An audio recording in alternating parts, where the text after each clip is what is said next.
točka med tabo in Zlatkotom pa ne rabi biti muzika. Kaj je? Kaj vas vaju združuje? Ljubljana, center Ljubljane.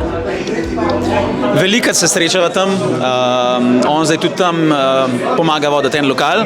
Jaz grem zelo velikrat tam mimo, jaz imam tam ogromno enih prijateljev in ga velikrat srečam in koncev recimo tudi fuzbal skupaj igramo. Zdaj sem jaz sicer malo nehal s tem, ampak načeloma je on velik navdušen nad nogometom, jaz pa tudi, no, tako da smo se velikrat srečali tudi na, bom rekel, nogometnem igrišču, ne samo na odru. Kaj pa ta glasba, kako ti gre? Ti všeč? Hip-hop? Tako bom rekel, načeloma jaz nisem velik privrženec hip-hopa in repa. Kar se pa slovenskih hip-hopa rap izvajalcev tiče, pa ja.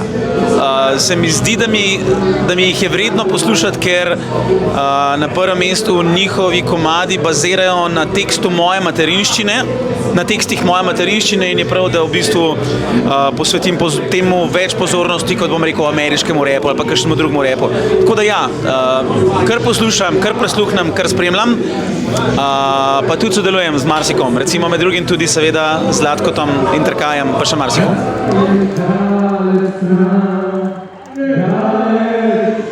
Nekoliko